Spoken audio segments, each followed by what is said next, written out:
As we made the drive from Cody, Wyoming up to Powell on Highway 14, we enjoyed the peaceful and tranquil scene from the eastern side of Hart Mountain. We stopped at the museum at the site of the Hart Mountain Relocation Center, and that's where we got the story that punctuates the meaning of the mountain in my view. 6 weeks after the Japanese surprise attack at Pearl Harbor on December the 7th, 1941, President Roosevelt signed an executive order that immediately moved all persons of Japanese American descent from the West Coast and placed them in 10 different relocation centers, they were called, scattered mostly on the West Coast. One of those sites was in Cody, Wyoming, and 120,000 Japanese Americans were involved in the whole process. 14,025 of those wound up in Cody, Wyoming.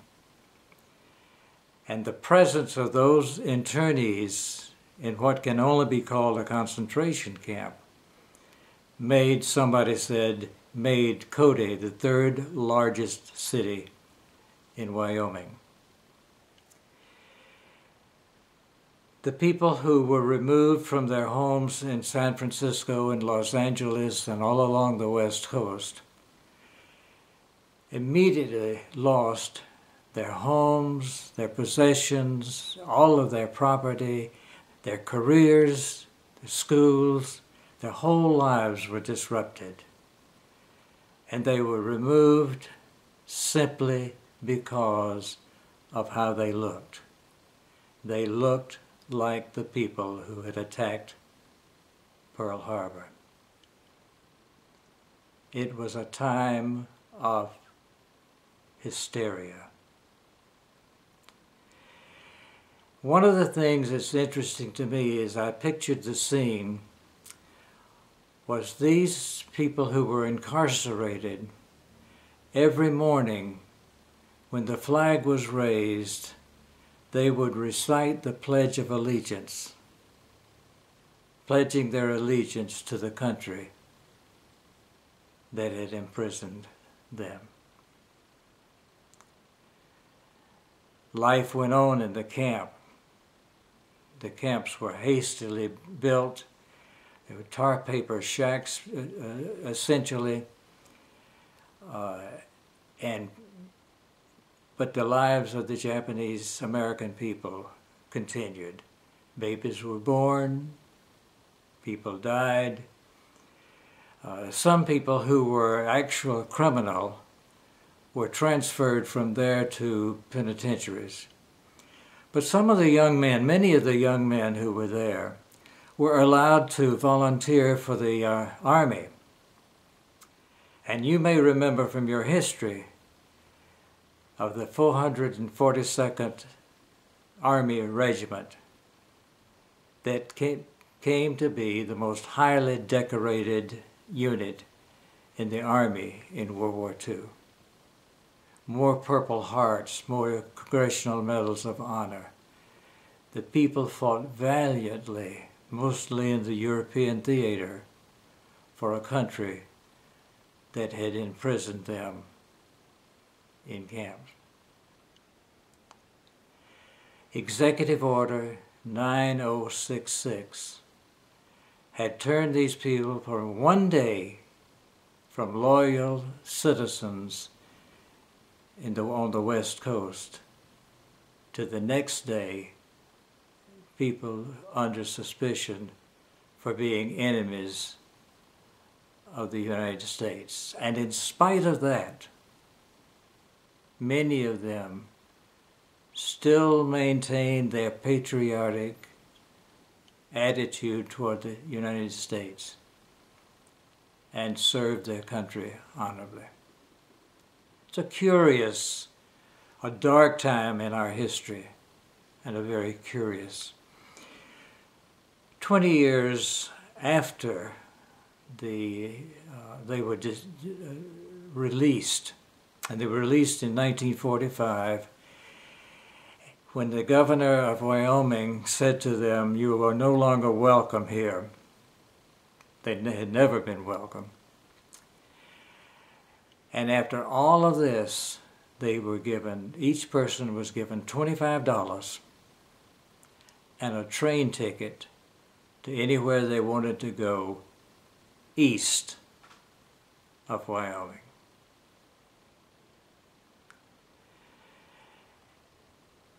With one executive order, they were translated from loyal citizens to aliens. 20 years after this, I met Emma Furuta.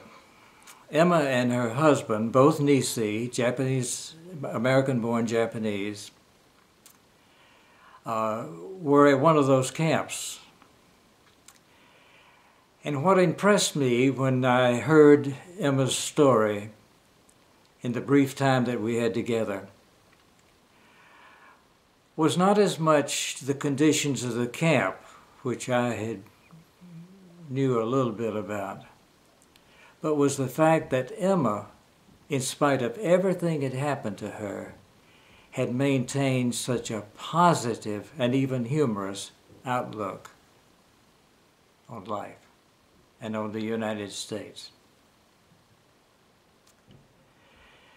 Today, in our more recent history, President Trump, in his Executive Order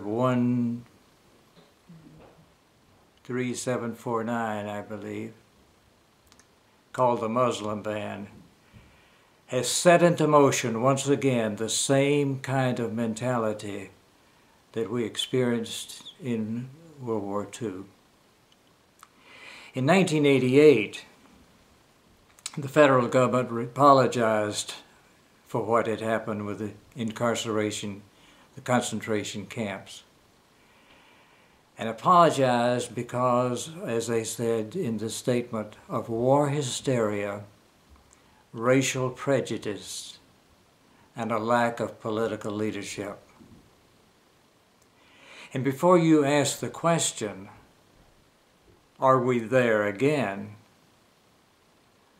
I would have to say that with recent events following the Muslim ban and now the separation of immigrant children from their families that's going on as I speak, I would say undoubtedly we're the same place.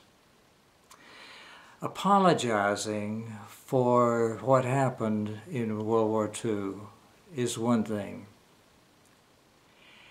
Having the will to resolve that we will not let that happen again is quite another. Those of us who are shocked and angry at what is happening must find a way to channel our anger and our fear into positive change. Now, I know we cannot live in some fantasy mountain in a peaceable kingdom, but neither do we have to live in a swamp of deceit and suspicion and fear. Justice will dissolve fear. We know that. We simply must live like it. And regardless of the political opposition and all that speaks against it, we simply must channel our fear and our concern or the life that we have left will not be worth living. This is the story that we got when we looked at the eastern side of Heart Mountain. As I said before, beautiful mountain. Depending on which way you look at it, you get an entirely different view. The mountain stands there, as the curator of the museum told us. When the Japanese Americans were there, it was the singular most symbol of hope that they had to cling to. Just a mountain, on one side embracing and framing a beautiful valley, on the other side overlooking a placid, flat farmland.